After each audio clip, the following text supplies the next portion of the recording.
Good morning, y'all. Tell all Tuesday. I wasn't prepared, but I'm gonna just go with the flow. So, yes, I did have a topic that I was gonna talk about. I'm gonna talk about that. But I got thrown off this morning because of an argument. So, just on that note, okay, so this is just a self-help book. That's it. That's all it is. It's not going to cure your marriage of any arguments that you argue about. That's just unnecessary. Okay. So anyways, I'm going to tell y'all about this morning. My car is warming up, so I have a few minutes. So this morning, because we're not consistent, both of us, we're not consistent in putting our son to sleep at a decent time. Okay. So that was the argument this morning. So there we go, point fingers. Somebody want to point fingers at me because I put him to bed late. Well, shit, I get off of work and I wash dishes after cooking, after he cooks, cleaning up the house, picking up stuff, and I know he does it all day long. I get it. I already agreed. Yeah, you do it all day, but when I come home, I don't want to do the shit. I don't. So when I come home, I don't say nothing. I just do it. Okay. And then I have to take the boy a bath, and yesterday he did it. He took a shower with him, whatever. Hey, they give me time to do what I need to do, right? It was late. We had ate dinner late. We ate like around maybe 8:30. So he wants him to go to bed at around like 8. Me, I'm a free bird. Like, I just let him go to sleep when he feel like going to sleep. I know that's bad, but it's like it takes him about an hour to go to sleep on his own. So anyways, that was the argument this morning because we're not consistent on putting him to bed at a decent time. So I told him he's not inconsistent in his naps. He takes 3-hour nap, 2-3-hour nap. That's why the boy is wired up when I come home. So it's like, let him go to sleep when he feel like going to sleep. Okay.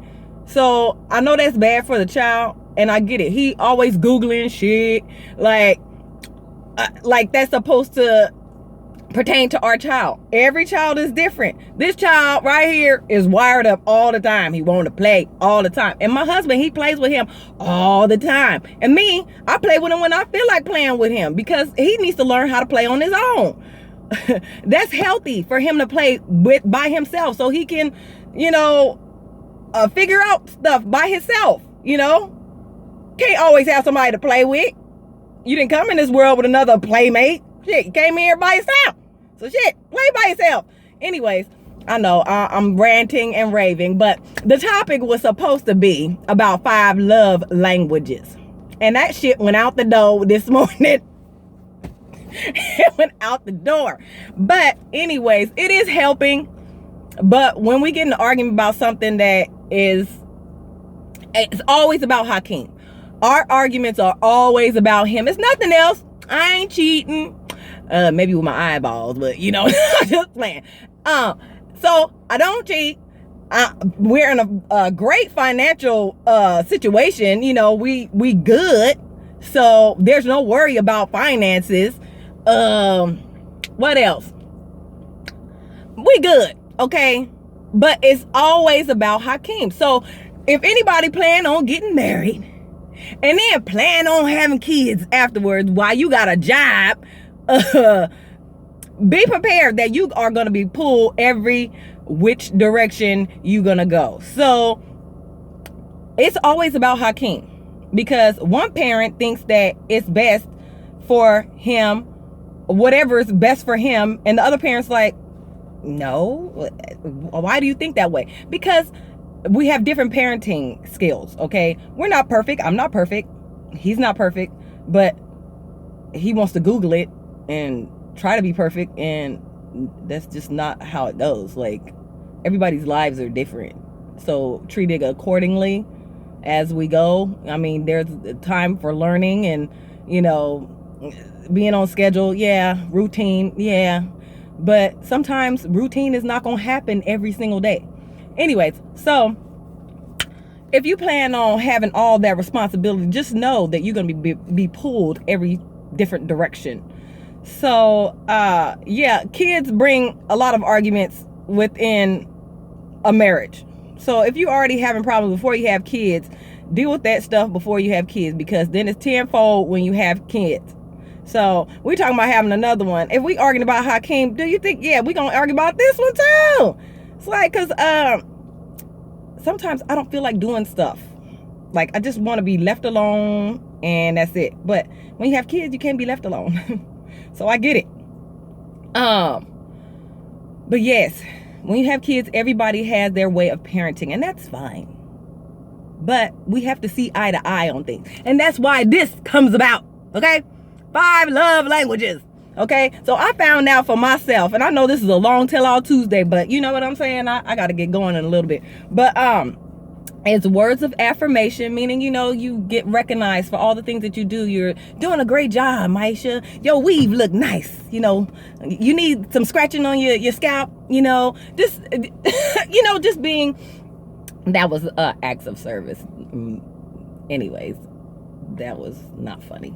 But anyways, so words of affirmation is like recognition of, you know, you're recognizing your spouse for the things that they do, and you love them. You tell them you love them, and they love the recognition. They love the compliments. They love having words that are going to inspire them and motivate them.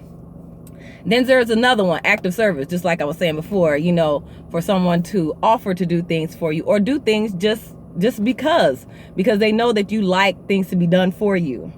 So basically catered to. Like, I like when my husband's, you know, just take initiative and wash the car for me, or, you know, say, babe, you know, give me your feet, let me rub your feet, or let me scratch your scalp because, you know, your weave is starting to itch, whatever. You know what I'm saying? That was a joke I was trying to tell earlier, but it just didn't come out that way.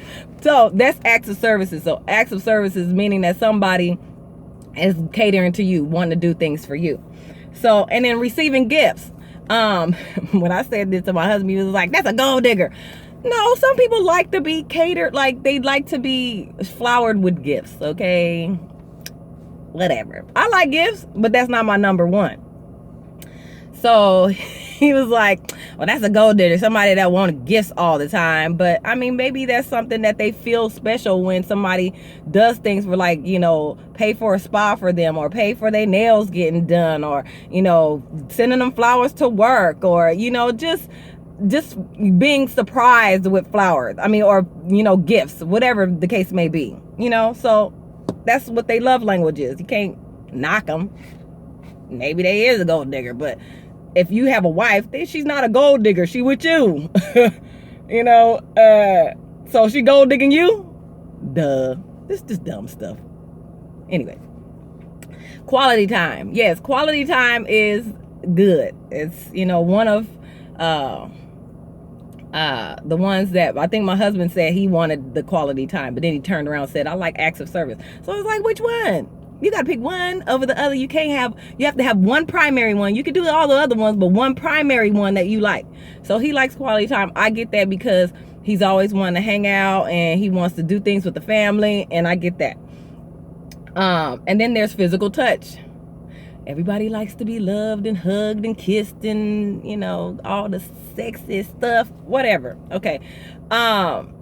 When you have kids, some of that stuff just it has to be planned. But yeah, some people love to be hugged and kissed. Me, on the other hand, I like it. It's cool. You know, it's cool in public sometimes, but I'm not a touchy-feely person. I show my love in a different way. I mean, when it get down to it, yeah, yeah, it's on and cracking. But most of the time, it's like, Hakeem is around. We can't do nothing. He gonna catch us doing something, you know. So, I mean, it's okay to show affection in front of your kids to help them learn that your parents love each other, and, you know, it's okay to, you know, kiss and stuff. But yeah, so those are the 5 love languages. What is your primary love language? This was a 10-minute long tell-all Tuesday, and I hope y'all enjoy it, because, you know, I've been having a little issue, but I'm gonna try to work on it. Self-help. Tell-all Tuesday. I gotta go. Bye.